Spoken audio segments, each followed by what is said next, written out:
So hello, a very warm welcome to the first episode of this podcast, a podcast where I will be doing my best to raise the voices of ordinary people who have extraordinary ideas.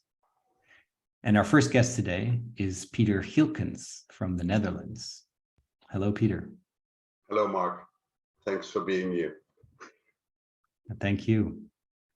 And so Peter and I met about 6 months ago, I think about 6 months ago now, through Alan Seal and the Transformational Presence community. And as we got to know each other, I became very fascinated by Peter's very unique perspective on depression and what depression means. And what was very interesting for me about it is that he doesn't see it as a disease, or he doesn't see it as a disease anymore, and rather as a process of growing, a process of transformation, a process of healing. And so, I figured this is a very, very powerful idea, and one that I would love to know more about. And I'm sure that many of you would also like to know more about this vision that Peter has and these ideas that he has. So very happy to have you with us today, Peter. And I'm really looking forward to this conversation. And so what I was thinking is that we could start, with your own journey, your own experience with depression, and when you look back now, what were the lessons that you learned from that? I'm 67 years old, and when I was born, I was in depression. How are people living together? It was strange for me how people did not get along, more or less, as if they were anxious to take but not to share, and I was very puzzled about that. As I grew a bit older, I had some very much difficulties with my father. My father thought a boy should be straight and not that sensitive as I was, and he beat me and he challenged me, and one time he nearly beat me to death. And I thought, I am not okay. When a father is beating his son more or less to death, then I'm really bad. So what I more or less thought of, my own feelings are not good enough, or they are not good. I should better not listen to them, but listen to others who can give me advice how to live and how to get along. And that's what I did. I more or less got my own navigation system out of my system and asked the way from others. And so I'm more or less settled in and did my best. I graduated at technical university, went into ICT, and I was very successful at the outside, but not at the inside, as I'm not knowing who I am. And I slided into what I call a depression. I didn't know what to do anymore. I didn't know who I was. I was very at unease every morning. And I was really thinking of life is not okay for me anymore. I was really thinking of killing myself. But I thought that not to be a solution, because I was already reading a lot about spirituality, and was thinking, if I kill myself now, the lesson which this life is giving me, I'm not learning, so I will have to face that in the next life. So there was no exit, no escape, and it was very tough for me. So I had to sit on my hands. There was a a very good little hospital who helped people with a depression. And as soon as I got in there, I felt at ease. I felt at ease, as if now I don't have to struggle anymore. I can just be, I just can let it go, have faith in it and let it go. And within 1-2 months, I was more and more at ease with myself. And in the period from half a year after that, I more and more gained trust in myself. And now many years later, it's about 18 years ago, I feel that this depression has a lot of value. So it was not, it really had to be there for me. And now I'm happily married. I'm a coach already 18 years now. And I love to share my trust in life, my trust in the universe, and that everything happens for a reason. That it's for the reason to heal us, to heal all individuals, so that everything what happens helps us to heal things which are not healthy at the moment. And that's my mission, more or less, to have people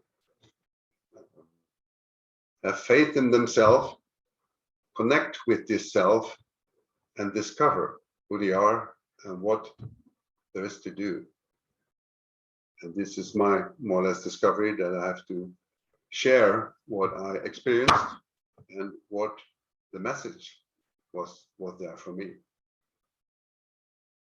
So what you're already talking about, that's about depression, but I also see it a bit larger than only the depression for human, but we can go into that perhaps later. Yeah, I would love to hear more about that too. I'd love to hear about that too. So when we were preparing for this, you I asked you what would be the right title, what would be an appropriate title, and you said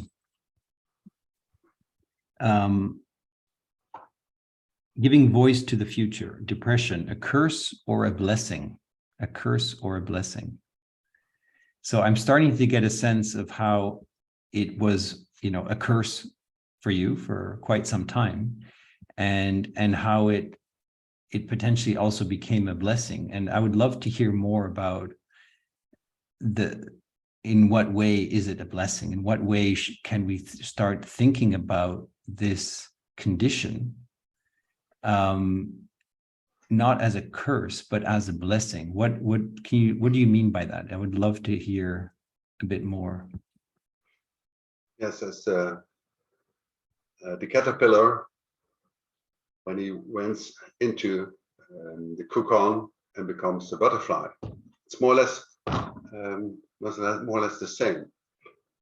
If you have the sense that you are a loner or a lone cell, it's totally different as if you get the knowledge that you are a cell amongst others, of a being of more cells. And that's more or less what I found out, that at the beginning you think you are just on your own, you have to fight for your life. And after this transformation, I feel that I'm one amongst others.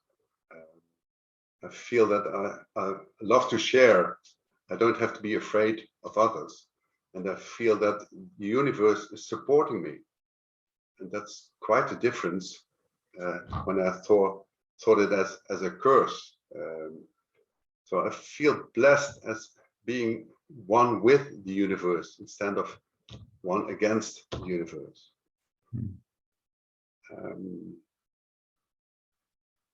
Not that I'm very wealthy, but it's a wealth inside. Feeling this trust and being open about who I am and what I've experienced in my life. So I see it as a 3-step more or less. First, to trust the process, then to connect with the process, and then to discover what it gave me. These are more or less the steps I want to share with others as well. Trust what's ahead of you, whatever it is. Also, a depression. It's not a disease. It's not an illness, and even disease and illness are, to my perspective, also messages to look inside what you can change. And at this moment, I see a lot of people who are ill or have a depression. They go towards doctors and medicine, and more or less give the responsibility to them about their own illness, instead of looking and making contact with it to ask themselves, what is this about? What is the message in this illness or in this depression? And I see it, for me, it was a big difference between a burnout, more or less a level up to here, where it gave me the possibility to change for the better, and not to change, but to more or less go back to who I was. And as I did not take that message, the system had to go a level deeper or higher. So I went to this level, and that's the depression. And I think in a depression, it's my definition. It touches on my definition. So what it does,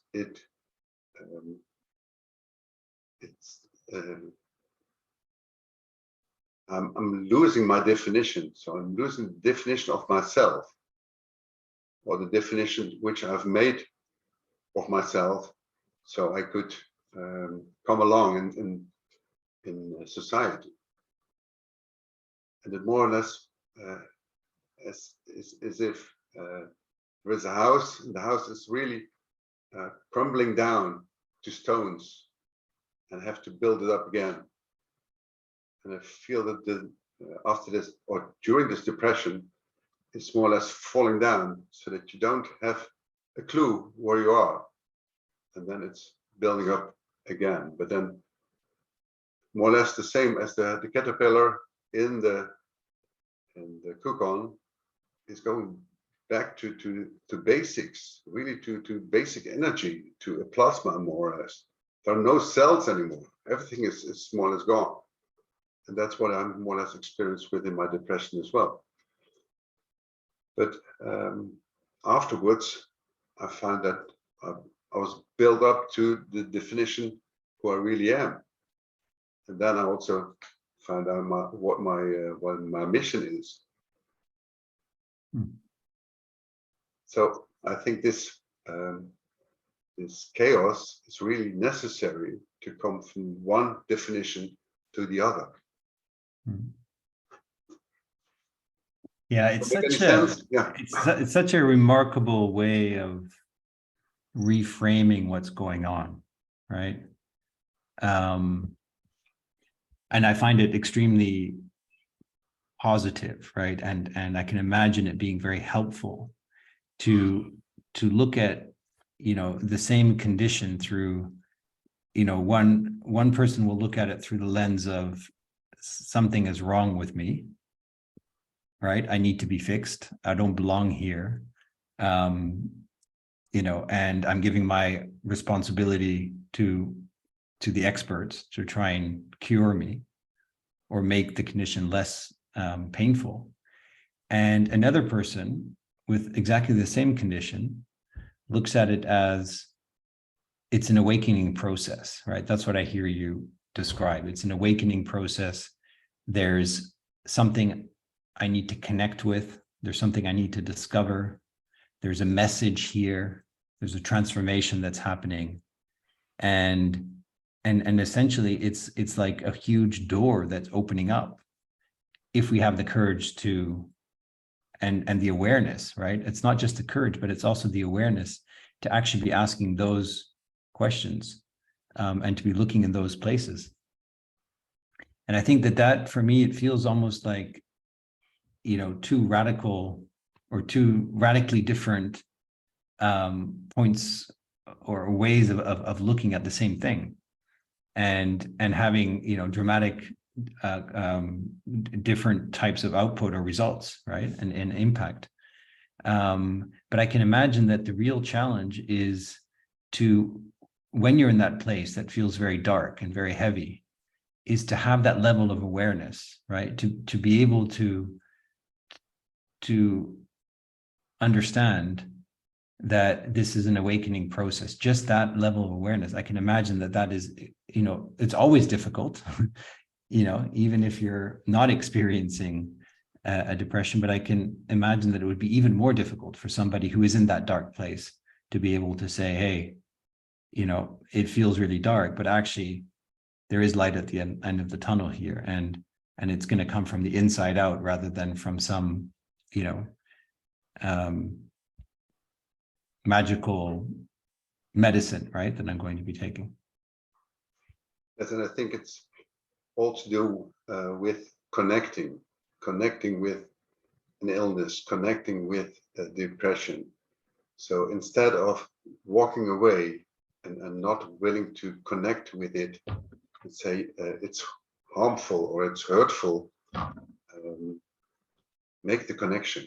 I also think with every problem, if we don't make a connection with the problem, it more or less is going to cease to, or it wants to make connection with me. So if it's not getting a possibility to connect here, it's going to try to connect there.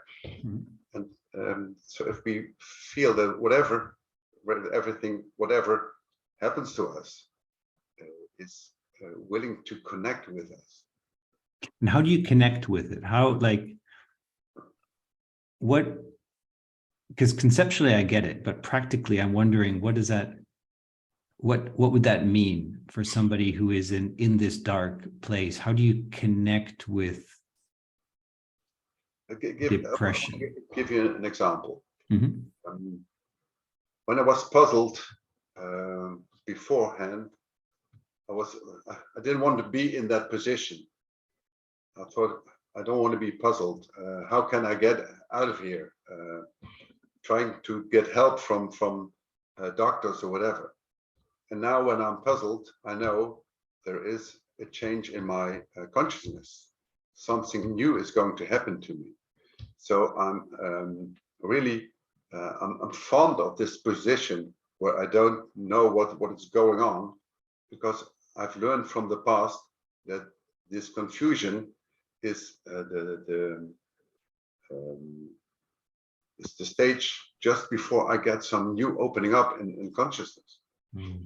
And I would like to share this with others so that we don't have to be afraid anymore for this stage. And if we have trust in it, it will open up as a gift. If we try to push it away, it's going to haunt us. It's going to follow us. And I really think that also illnesses, for the better part, are things which are calling upon us to do something differently, or to look at fears which we haven't looked at, or at energy within our body which wants to be released. And so that's also with connection. And what I see now is that doctors and also people around patients are still thinking this as to be evil, as to be something which we have to get rid of, instead of to tell the person, okay, you're blessed because you're now going through a transition, a transformation.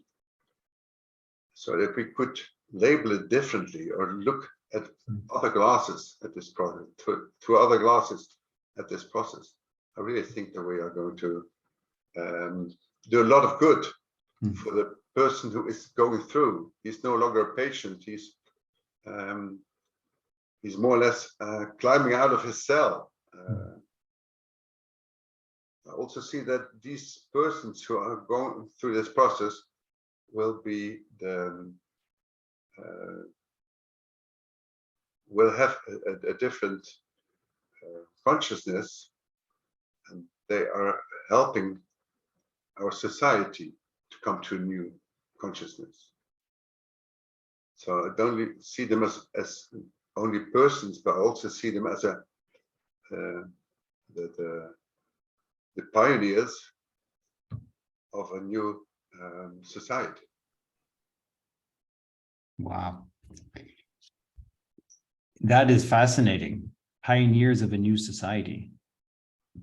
And I would love to hear more about that, because when we started, you said that, you know, you believe there's a connection between what we're seeing kind of at the micro level, at the individual level, and what's happening at a societal level.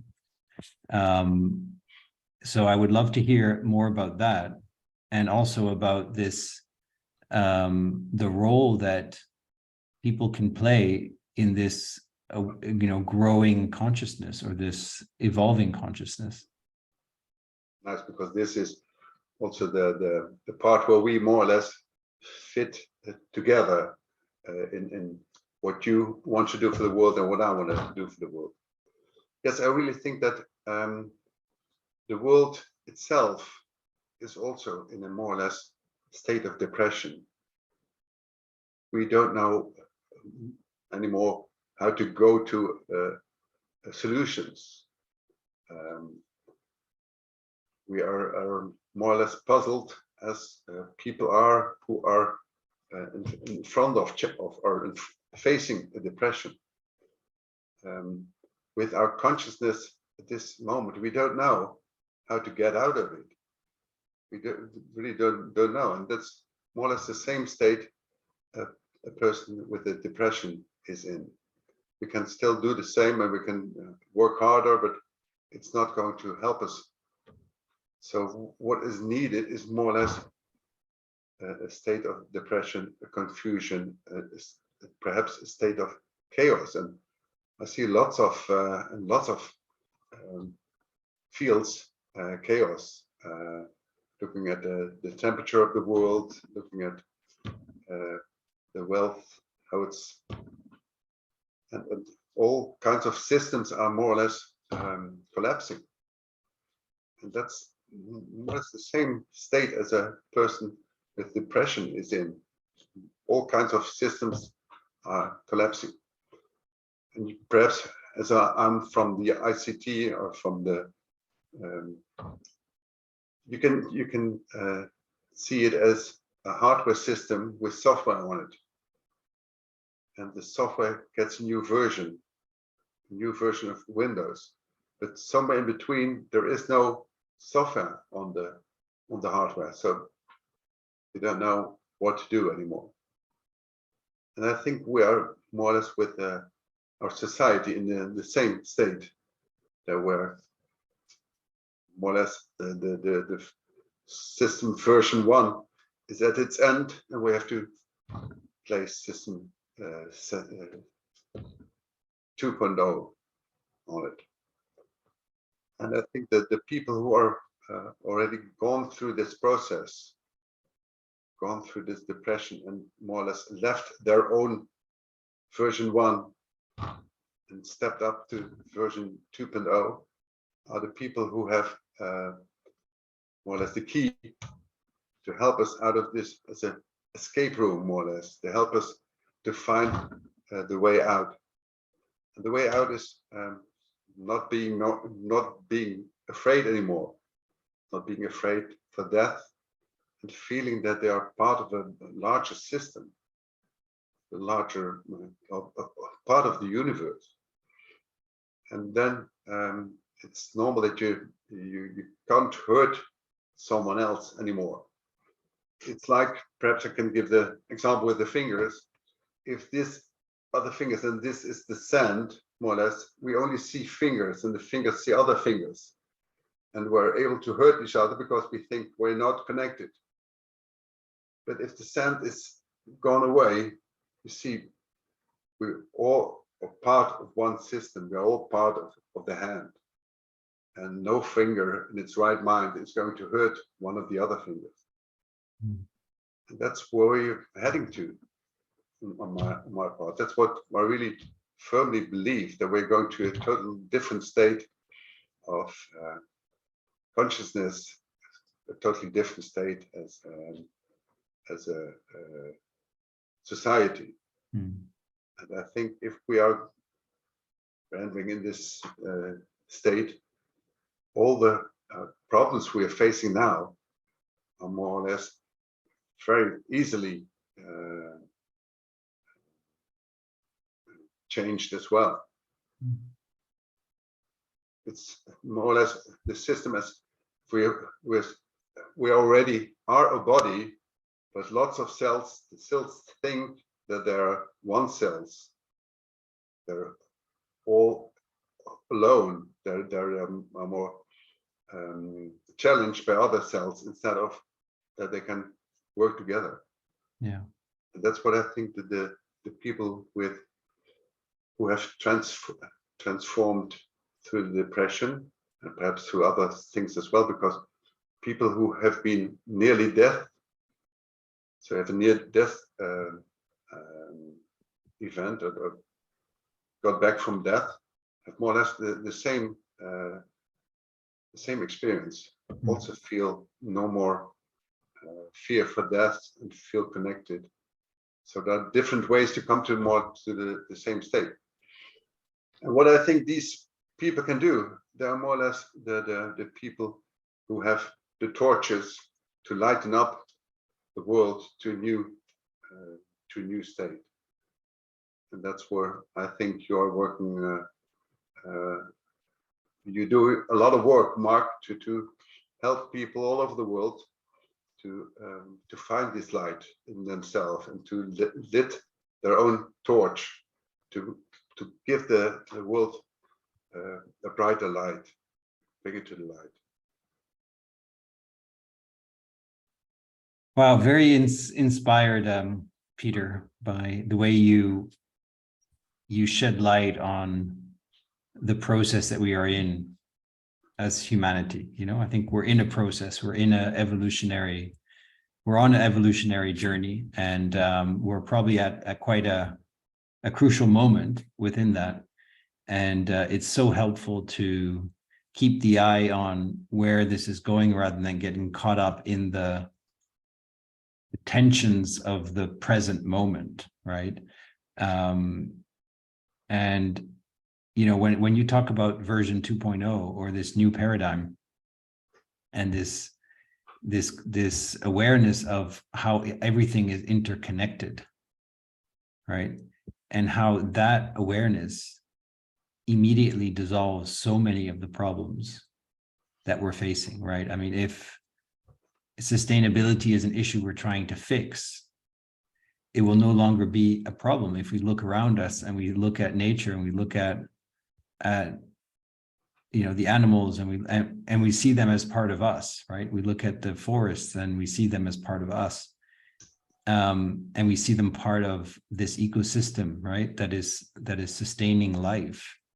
Then, of course, we're going to be treating them with respect and with love and with care, right?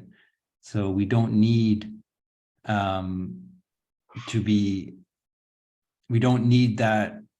we don't need external mechanisms necessarily to control, you know, all of these things. If we're at a certain level of awareness, it's going to happen. Obviously, it's going to happen, right? It's going to be the natural way of showing up with each other. You know, we started this conversation, you know, with you sharing very intimately, you know, your story of abuse and the dark place that took you, and, you know, your desire to end your life. And we're ending this conversation with, what I feel is a very positive, a very hopeful, and a very bright sense of what lies ahead. And, and it's happened through, it's a result. This story is the result of your transformation, of your process, of your journey in life. And I feel very grateful that you have shared that with us today. And I'm really happy that we have been able to capture this, and that we can share this and share this message that I think is very important to get out there. So, Peter, I thank you very, very much. And I'm just wondering if you have any sort of closing thoughts that you would like to share with anyone who is, feeling like the future is very dark, and that there is no hope lying ahead, and that they are, in this sense of confusion. Is there any kind of words that you would like to share with? Yes, I feel a very bright future ahead of us. I really think that more or less heaven could be on earth as well if we go through this process. And so I would strongly recommend to have trust in whatever is happening to one personally, or to a family in this environment, and to the earth in total. I really think that as Einstein says, God is not playing dice. This is for the better.